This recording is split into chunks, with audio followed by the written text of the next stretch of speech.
Buenos días, buenas tardes, buenas noches. El día de hoy les comparto la mini biografía del santo que es patrono de este canal de YouTube. Este santo, hablamos de un santo que suena, por lo menos a mi país, nos recuerda a una comarca indígena, y hablamos de San Blas. El nombre completo del santo es San Blas de Sebaste. Él fue un obispo y mártir, también conocido como testigo de Cristo, médico de cuerpo y de almas.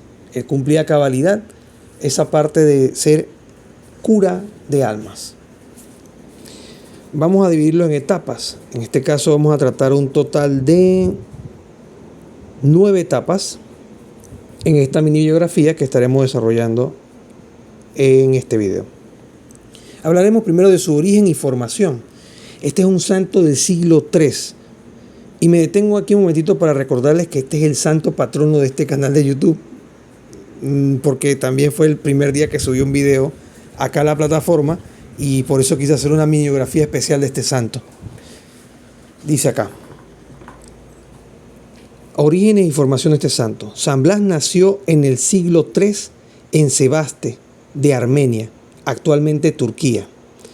No se conserva fecha exacta, algo común a los santos de los primeros siglos. O sea que no sabemos exactamente el día ni la hora, como otros santos más contemporáneos. Hablamos de un San Agustín, un San Ignacio, un Don Bosco, una Santa Margarita María Lacoque, una Sor Faustina Kowalska, un Maximiliano Kolbe, un San Pío. No tenemos la información, pero podemos estimar que él es del siglo III. O sea que hablamos de un santo que es muy cercano o que convivió con padres de la iglesia, por lo menos. Continuamos.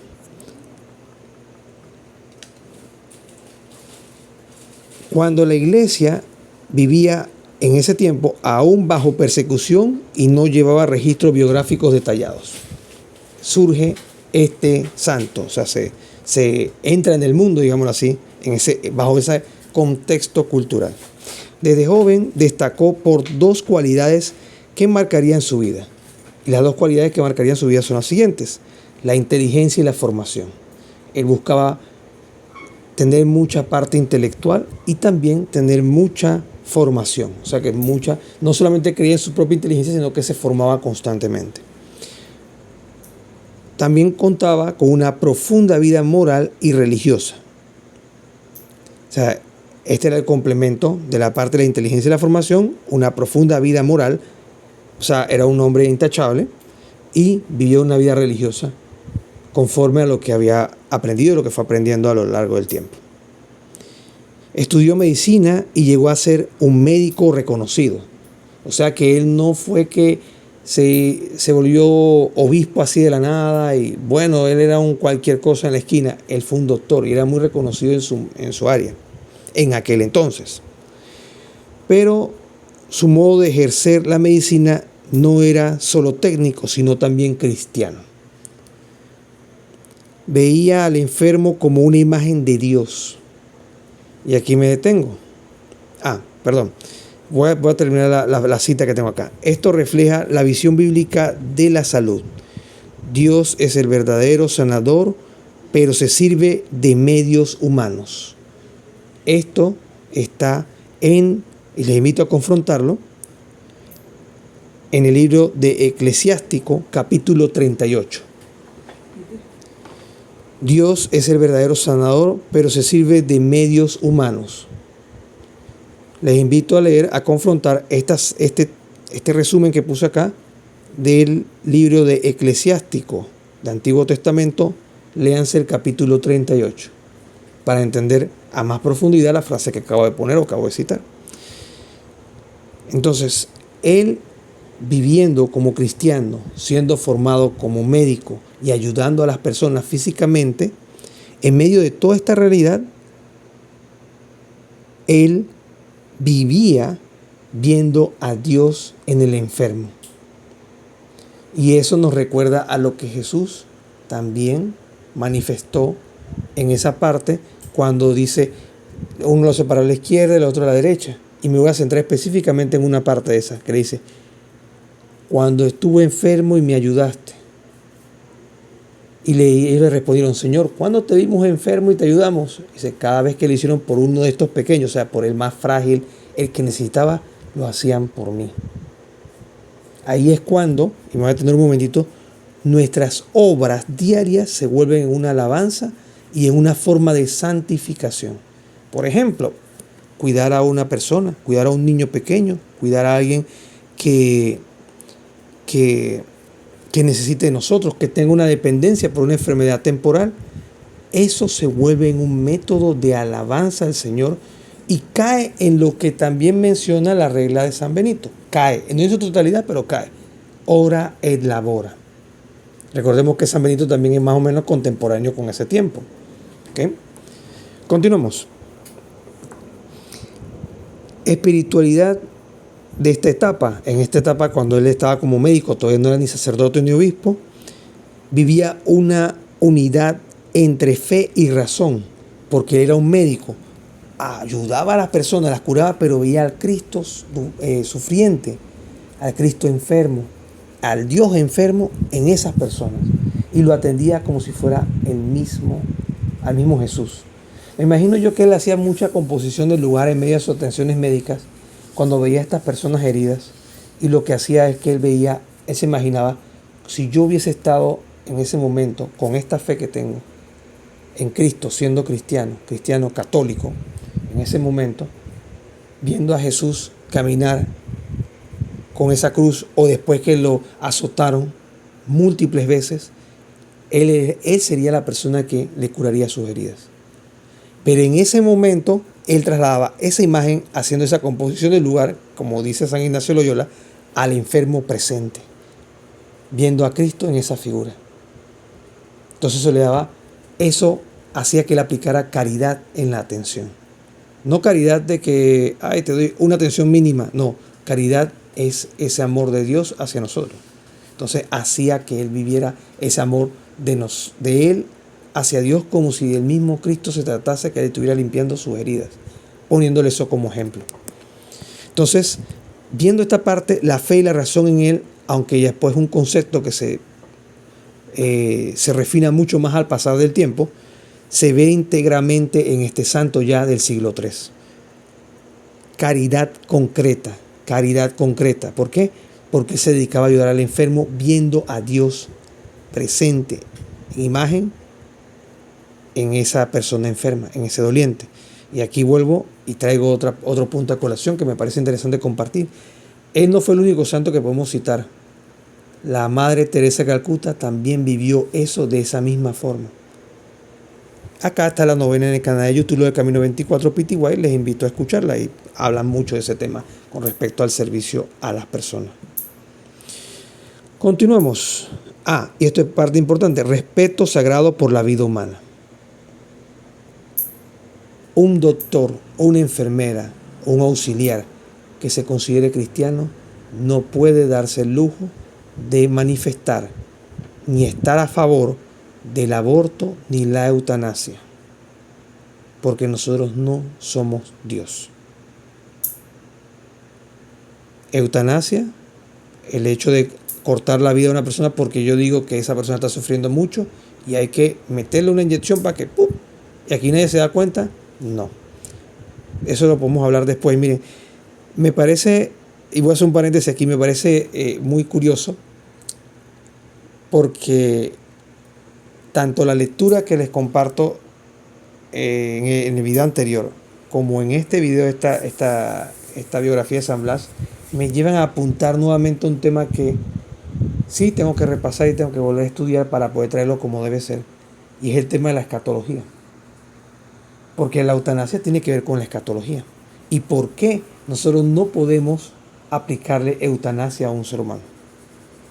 Porque eso lo responde en gran medida la escatología. Porque hay una parte en medio de este proceso que es cuando la persona está agonizando.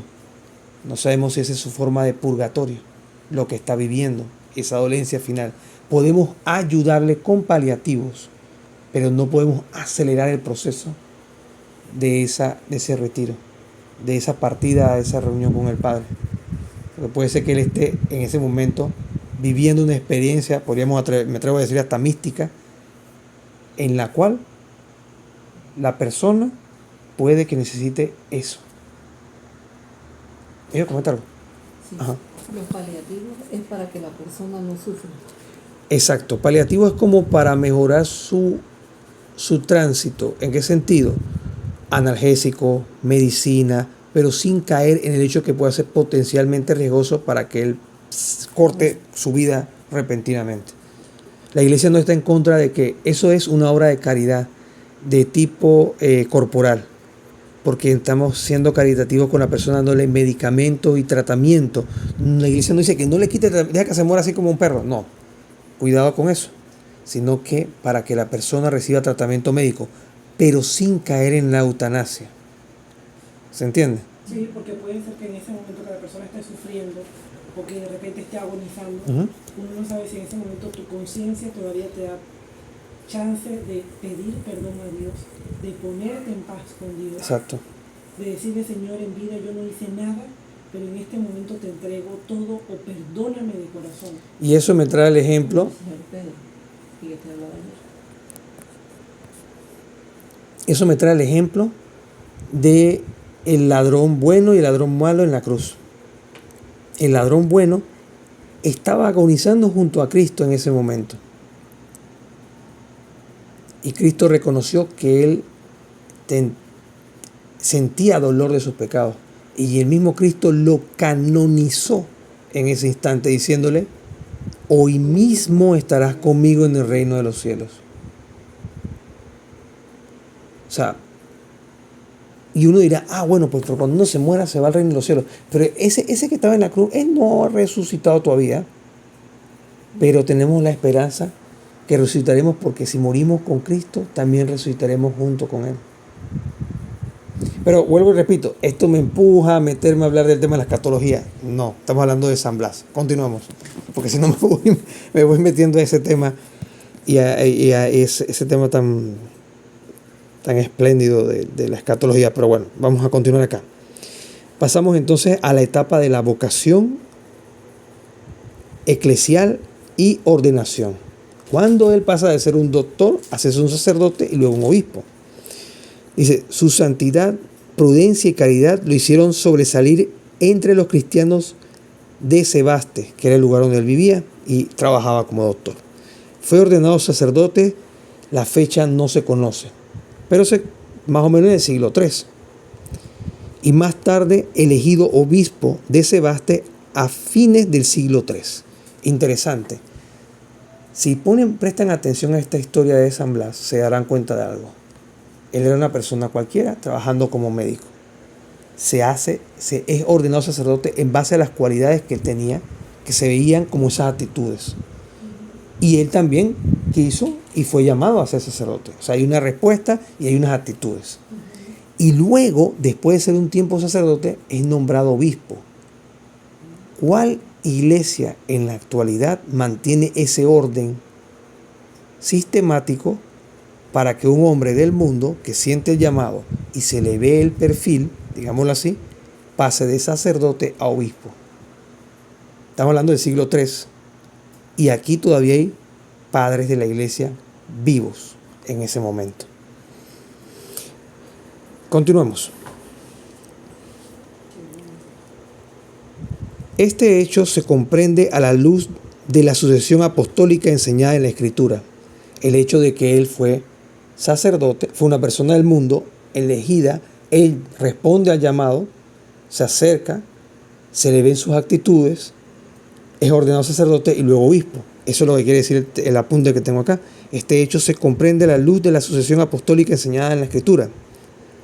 Hechos capítulo 20, versículo 28. El Espíritu Santo los ha puesto como pastores. El Espíritu Santo es el que suscita a nosotros el movimiento para poder avanzar en un apostolado, en un llamado, en una vocación. Pero hay un orden. Exacto. ¿No hay qué? Un orden. Hay un orden. Y ese orden... No de la nada, sino que Dios lo fue dejando así desde el inicio. Exacto. Entonces, viendo esta parte, vemos cómo él va suscitando a este hombre, a San Blas, de Sebaste. Sebaste era el lugar donde vivía, que era Armenia, actual Turquía, y lo lleva a convertirse obispo de ese lugar. Y el obispo es un sucesor de uno de los 11 apóstoles. Bueno, 12 si contamos a Pablo, que también es un apóstol reconocido. O sea, ahí estamos los 12 apóstoles. Continuamos. Cito otro texto bíblico, 2 de Timoteo capítulo 1, versículo 6. Reaviva el don que recibiste por la imposición de las manos. Así es como se ordena un sacerdote y un obispo. Interesante, dato curioso, cuando el sacerdote se ordena, él eleva una carta a un obispo pidiéndole su ordenación. El obispo puede bien aceptarla o rechazarla por alguna razón, que considere que no está listo, lo que sea. Si es así, al momento de eso, a él se le impone las manos durante la Eucaristía, porque el rito de la ordenación sacerdotal se hace dentro de la Eucaristía y le pone las manos en la cabeza. Exacto, en la cabeza. Y después sus manos son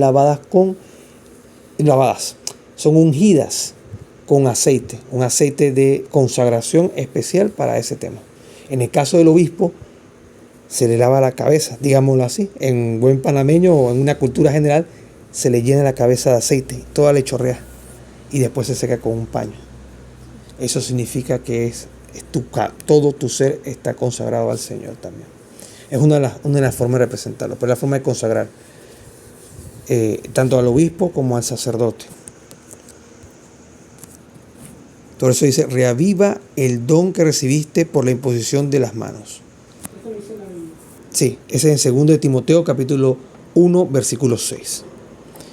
Como obispo, San Blas ejerció las 3 funciones que el magisterio reconoce en el episcopado. Las 3 funciones que el magisterio actual reconoce en el episcopado. Enseñar la fe. Ese es el trabajo de un obispo. Enseñar la fe. Santificar mediante los sacramentos. El obispo tiene la plenitud del sacerdocio. El obispo puede ser confesor, puede bautizar, puede confirmar, puede celebrar una boda sin mayor problema, puede dar la extrema unción y puede, ¿qué otra cosa más? Confesar, bautizar, todos los sacramentos, todos los sacramentos para sintetizar, ¿no?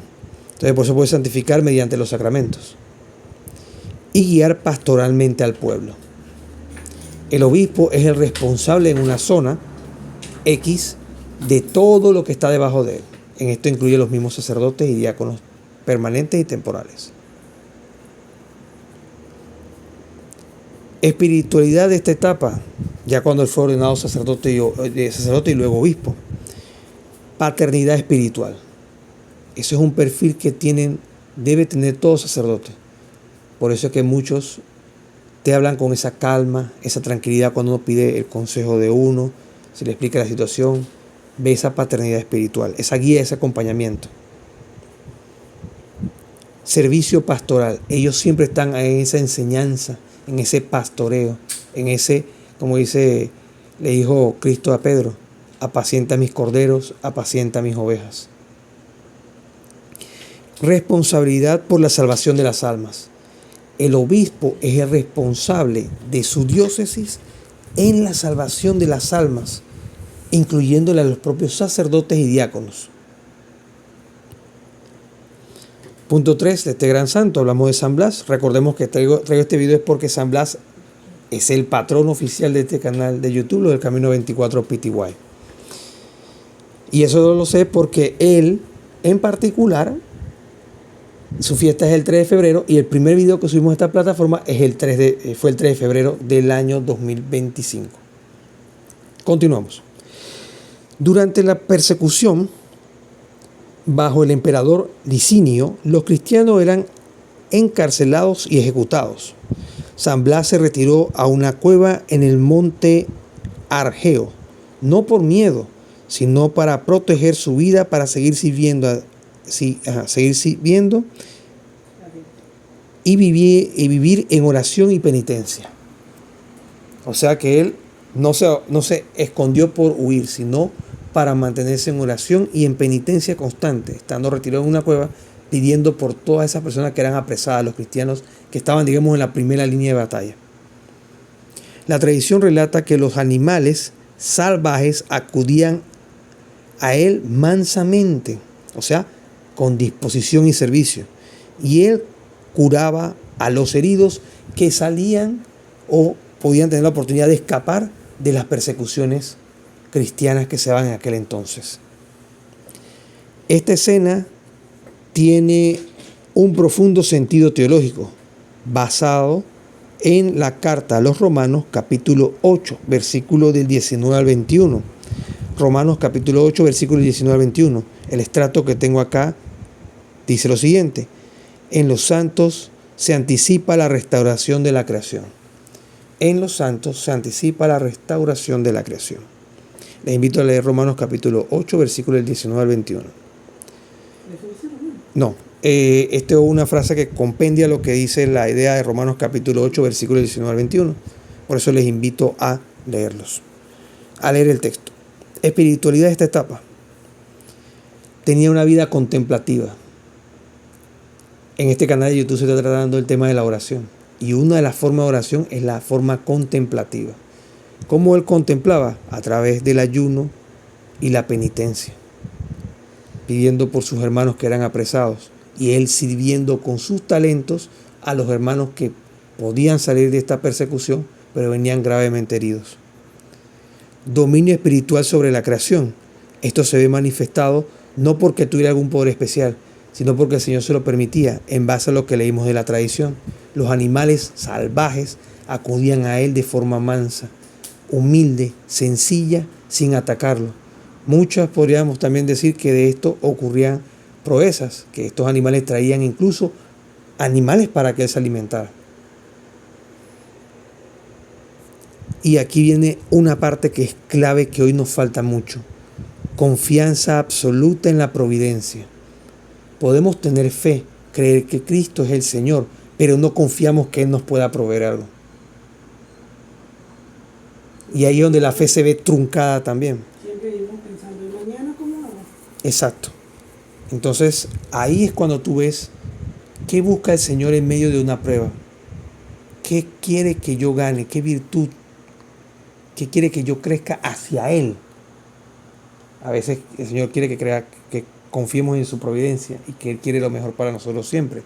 Y ahí nos dejamos abandonados en la voluntad de Él. Ahí es donde cambia el escenario de esa confianza absoluta en la providencia, como dice acá. Etapa 4. El milagro del niño. Este santo es conocido por esto que le voy a contar ahorita. El milagro del niño. Dice, cuando fue arrestado, porque lo llegaron a arrestar, recordemos que él es un santo mártir. O sea que él murió martirizado, como todos los cristianos. En algún momento lo apresaron, siendo el obispo. Cuando fue arrestado por soldados del gobierno Agrícola se llama el gobernador en aquel entonces, ocurrió el milagro más famoso de este santo. Una madre le llevó a su hijo, que se ahogaba con una espina de pescado clavada en la garganta. San Blas oró e hizo la señal de la cruz. Estamos hablando del siglo III. Y el niño se sanó. Aquí hay algo muy interesante que les puedo comentar de esto. Ella lleva a su hijo estando San Blas preso, para que lo curara, porque el niño se estaba ahogando con una espina de pescado, que imagino que estaba en alguna posición que no podía sacar. Y San Blas no dice, por el poder que yo tengo, que soy San Blas, hijo de Dios, lo curo, sino que él simplemente se inmutó a hacer, tal vez una oración breve: Señor, si es tu voluntad curar a este niño y librarlo de este problema que tiene en su garganta, yo te pido que lo libres de eso. Y le hizo la señal de la cruz, en el nombre del Padre, del Hijo y del Espíritu Santo. Y el niño se sanó. De aquí nace una práctica litúrgica actual que se hace en algunas parroquias. Es opcional, es una práctica litúrgica que se hace, pero es opcional, que se llama y que se ha conservado en la iglesia hasta nuestros días. Y es la bendición de las gargantas del 3 de febrero. Interesante, ¿eh? Esta bendición se da sobre las personas que pueden que tengan algún problema de garganta en ese momento, y el sacerdote puede darle la bendición en base a ese criterio dentro. A veces los sacerdotes lo celebran dentro de la liturgia, o uno puede acercarse a él después de la misa del 3 de febrero y decirle: Padre, hoy es la fiesta de San Blas, ¿sabe? Yo leí la biografía un poquito de él y dice que dentro usted puede darme una bendición a la garganta porque es su fiesta, y en efecto él lo puede hacer. Regularmente lo que hace el sacerdote es que hace una señal de la cruz pequeñita en la garganta, si no tiene dolor en la garganta. Es parte de lo que sería el rito en este caso, o una señal de la cruz en grande en general, para bendecir. Eso ya queda a discreción del propio sacerdote, ¿no? Pero sí, existe litúrgicamente eso, y algunos sacerdotes sí se lo toman en serio y dicen: vengan el día 3 de febrero, vamos a bendecir la garganta a todo el mundo que tenga padecimiento, que tenga que operarse la garganta por sacarse las amígdalas, o que tenga mucho resfriado, tenga flegma, venga ese día. Y en ese día hay un momento en la misa que él en particular hace la bendición de la garganta. De eso se desprende de esa historia de San Blas. Dice acá: esto expresa verdades del magisterio. Por ejemplo, comunión de los santos, en este caso por el tema de la intercesión de este santo ya en vida, que curó al niño. La intercesión celestial y el respaldo, digo yo también agregaría aquí, en esta punta, el respaldo de Dios a este santo, obrando ese milagro. Y Cristo sigue sanando por sus miembros glorificados. Y aquí ustedes me dirán: ¿pero qué significa eso de que Cristo sigue sanando por sus miembros glorificados? Este era un obispo de Cristo. No era un obispo de la iglesia de Sebaste. Era un obispo de Cristo. Era un miembro de su iglesia. Pertenecía a su cuerpo místico y estaba en comunión con él. Al estar con toda esta característica que le acabo de decir, Cristo, usándolo como instrumento, causa instrumental, obra un milagro en la garganta de ese niño. ¿Se entiende el punto, no? No fue que el hombre tenía algún poder especial, sino que Cristo lo usó como instrumento para obrar ese milagro. En esta etapa, su espiritualidad la vemos de esta forma: caridad pastoral, incluso prisionera. Él le daba fortaleza a sus demás compañeros estando en celda. Le daba la comunión, la fracción del pan.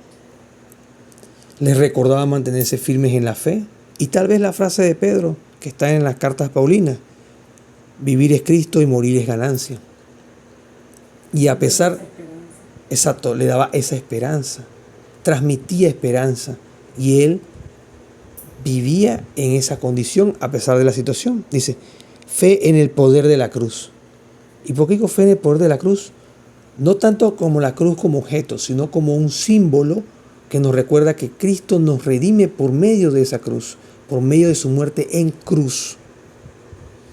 Ese símbolo nos trae a nosotros a la mente eso: la fe en el poder de la cruz. No tanto, vuelvo y repito, en la cruz como tal, sino en que ese fue el instrumento para nuestra redención, y que el que estuvo ahí no era cualquier hombre, sino que era un verdadero Dios y verdadero hombre.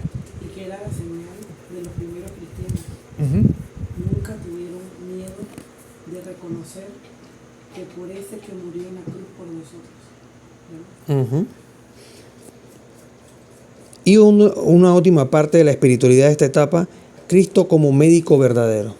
Porque a pesar de esto, algo interesante que pasa con los santos es que ningún santo en la historia, a pesar de que ha hecho uno o muchísimos milagros en vida, ninguno se atribuía nada. Ellos no se atribuían nada. Simplemente lo que hacían era así: está bien, Cristo te ha sanado, Cristo te ha ayudado. Es como me recuerda a lo que están hechos los apóstoles, cuando Pedro iba caminando con otro apóstol, ahorita no me acuerdo con cuál, y entran llegaron al templo por la puerta hermosa. Sí, me acuerdo el nombre de la puerta, porque era que la puerta hermosa. Y había un hombre que estaba tullido, creo que era el término, ahí postrado siempre. Y el Señor siempre pedía dinero ahí. Los tiraban ahí, después pedía plata en la entrada del templo. Y llega Pedro y se le queda viendo, y él se le quedó viendo, y el Señor le pone le pide plata, pues, porque ¿qué le va a pedir? Pues no sabía ni quién era la persona, ¿no? Y en medio de eso viene y Pedro le dice: en el nombre de Cristo te digo que te levantes. Él no dice, en el nombre de Pedro, dice, en el nombre de Cristo. Y el hombre se levantó. Y la gente se asombró porque dice, este hombre tiene no sé cuántos años ahí, que viene todos los días a pedir plata, se tira ahí.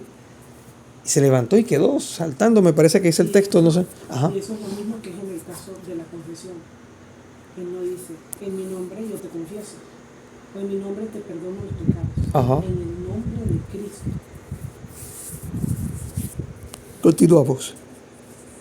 Etapa 5, el tormento, lo que también se llama el martirio. Fue torturado con golpes. A él lo golpearon. Voy a usar algunos términos aquí que van a sonar un poco altisonantes. Fue desgarrado con un rastrillo de hierro.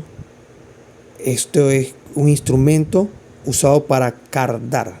Y aquí puse la definición porque no sabía qué era cardar. Cardar es peinar o desenredar fibras como lana o algodón.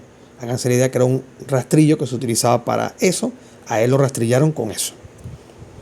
Usado como herramienta con púas, se usaba con herramientas adicionales con púas o dientes metálicos llamados carda o rastrillo de cardar. Esto se utilizaba regularmente para la lana y explica su patronazgo. O sea, patronazgo se le llama cuando un santo es el santo, por ejemplo, de... sí, o los santos de los doctores, o el santo de los abogados, o se le da un patronazgo, o sea, como por su actitud de vida o por su martirio, se les da ese patronazgo. Es como una descripción del santo, digámoslo así. En este caso, él es el patrono de los cardadores, que son las personas que ya cuando a la oveja se le quita la lana, ellos la separan con ese tipo de rastrillo, ¿no? Y también de las tejedoras. Exacto. Tiene ese doble patronazgo. Dice, aquí se cumple lo que dice el Evangelio en Mateo capítulo 16, versículo 24, con respecto al martirio de este santo. El que quiere venir en pos de mí, que tome su cruz. Y él la tomó. Porque, ¿cuál era el negocio para que ellos, voy a usar la palabra negocio, cuál era el negocio que le proponía el gobernador o el César a ellos para dejarlos libres? Reniega de Cristo. Di que Cristo no es Dios, que no es tu Salvador, que yo, el César, soy tu Salvador. Y si ellos decían eso, él los dejaba salir, ya, sigue caminando por tu vida. Pero para ellos simplemente el hecho de renegar de Cristo ya era una herejía. Y como era una herejía, ellos no podían caer en ese pecado, porque era un pecado prácticamente que apuntaba a la Trinidad y por ende apuntaba a, en este caso, al Espíritu Santo. Y caemos en el pecado de eso que no se perdona ni en esta vida ni en la otra, que es contra el Espíritu Santo.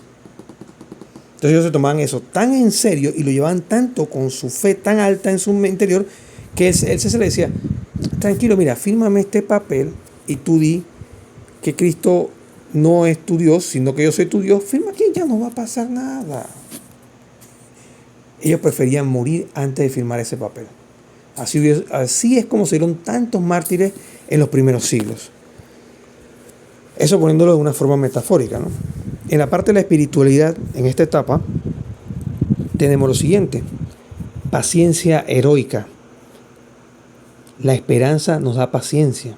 La fe en lo que no vemos también nos da paciencia. ¿Okay? Unión con la pasión de Cristo. ¿Por qué? Ahí viene una parte interesante, lo he comentado en otras novenas.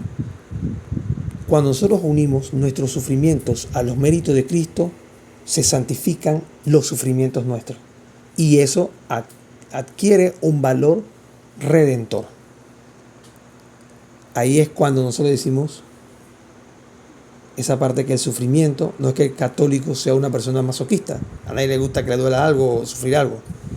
Pero si nosotros vivimos en estado de gracia y entendemos esto, nuestro sufrimiento al unirnos con el de Cristo, como dice San Pablo en una carta a Paulina, no me acuerdo cuál, ahí sí soy malo, pero sí me acuerdo de esa frase porque la escuché hace unos días, que dice que Pablo decía, yo sufro, yo completo los sufrimientos, voy a parafrasearlo, yo completo el sufrimiento de Cristo en mí, él estando torturado, preso en Roma.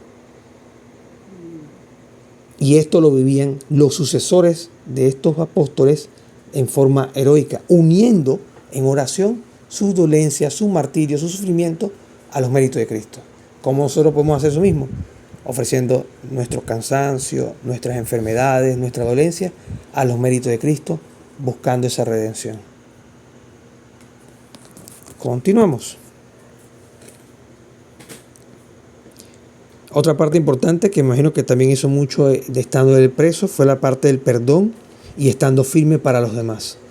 Firme no por su fuerza, sino pidiéndole el auxilio al Señor para que no desfalleciera y que pudiera mantenerse firme en esa prueba que le tenía puesta en ese momento. Etapa 6, ya entramos directamente ahora sí en el martirio pesado. Su muerte se estima en el año 316 después de Cristo. Ya estamos hablando del siglo IV. Finalmente, en esto, la forma como buscaron ya para finalizar con su vida fue la decapitación, al igual que San Pablo. El catecismo enseña en el numeral 2473, hablamos del numeral 2473 del catecismo de la Iglesia Católica, que el martirio es el testimonio supremo de la fe. Por eso es que hay algunos sacerdotes que escuchamos a veces en las redes sociales que mencionan eso, que ellos quieren morir mártires, aunque sea cuentagota. Cuentagota se refiere a un martirio de estar sirviendo al Señor toda su vida, que aunque le sea difícil, ellos se mantiene firme en su fe. Eso es una forma de martirio. A veces uno se queda con el martirio de que me van a golpear, me tienen que matar, me tienen que atropellar.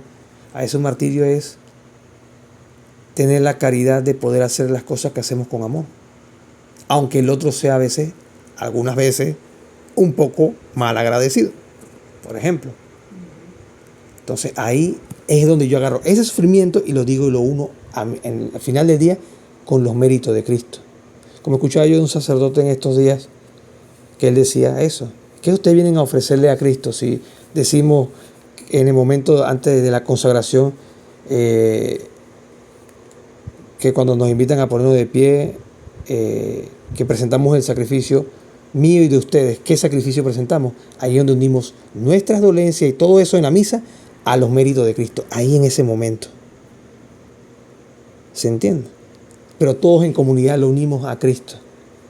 O sea que si uno va con cualquier tipo de enfermedad, problema, dolencia, uno puede hacer eso. En sí, pero la respuesta, exacto, pero en respuesta unísona con la iglesia, cuando respondemos: oren, hermanos, para que este sacrificio mío y de ustedes sea agradable a Dios Padre Todopoderoso. Y uno responde: que el Señor reciba de tus manos este sacrificio para la alabanza y gloria de su nombre, para nuestro bien y de toda su santa iglesia. Entonces, en este caso, él murió decapitado. San Blas muere como los apóstoles, fiel hasta el final. Y así todos debemos, aunque no sea de la forma como él, pero sí a través de una enfermedad que puede ser larga, dolorosa, desgastante, ofrecerla al Señor. Porque de repente el Señor nos está dando ese tiempo de gracia, de decir: arrepiéntete, como decía él. Exacto. El reino de Dios está cerca. Arrepiéntete, yo estoy cerca. Te vas a ver conmigo. Voy a usar un panameñismo aquí. Juega vivo, estoy cerca de ti. ¿Se entiende? Ya llegamos a la parte 7, culto y canonización. Y de esto voy a hacer unos videos short porque cuando yo escuché de esto, me quedé yo pensando, wow, cada vez que uno va profundizando más en la Santa Media Iglesia Católica se encuentra con estas realidades, ¿no? Y esta fue una. San Blas no es un santo canonizado como nosotros lo conocemos hoy en día, bajo las fórmulas canónicas actuales. San Blas es un santo que entra dentro de un rubro muy particular, que es un santo por tradición. O sea, nos llega a nosotros por la tradición. En este caso, tengo mis apuntes, dice: no hubo proceso formal, eso comenzó siglos después. Su santidad fue reconocida por culto popular continuo. Incluso en el magisterio romano se ve este tipo de temas ocultos y canonización. Difusión universal de su fiesta fue fijada para el 3 de febrero. Es uno de los 14 santos auxiliares. Y esa es otra tarea que tengo pendiente. ¿Por qué se le llama santos auxiliares? Es uno de los 14 santos auxiliares. Esa sí se la dejo. Ahí voy a hacer algunos videos investigativos, porque cada vez que encuentro esta vida de estos santos me salen términos que yo digo, esto hay que explicarlo por otro lado y con más calma.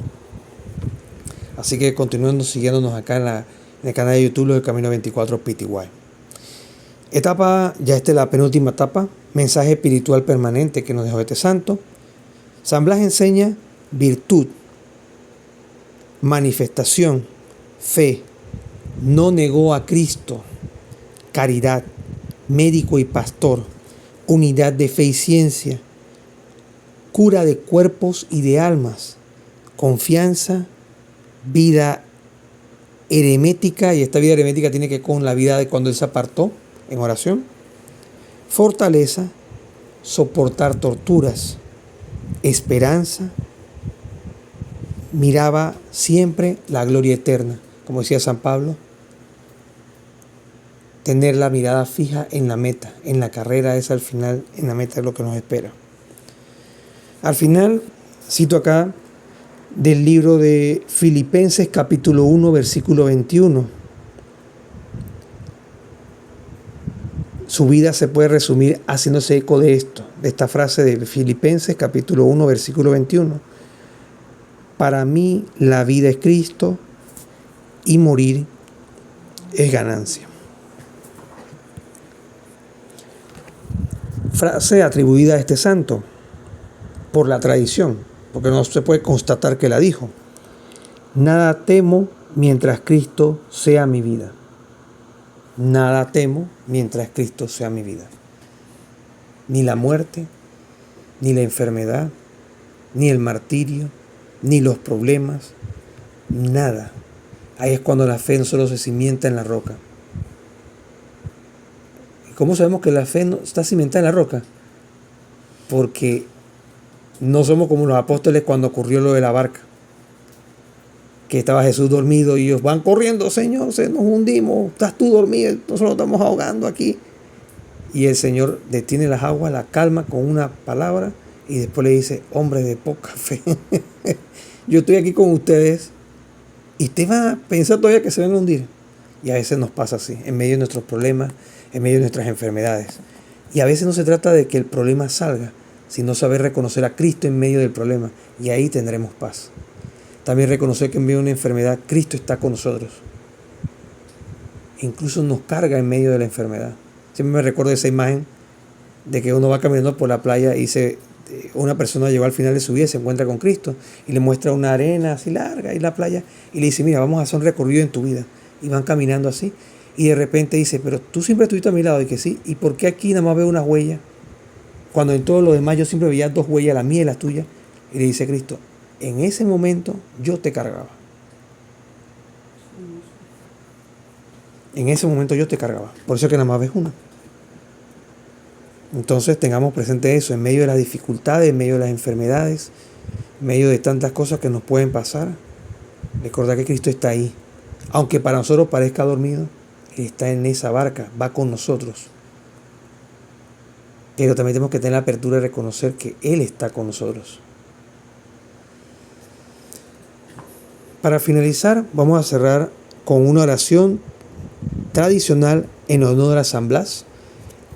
Y antes de esa oración, quiero cerrar también junto con la oración colecta que se hacía en la misa en honor a San Blas. En el nombre del Padre, del Hijo, del Espíritu Santo. Amén.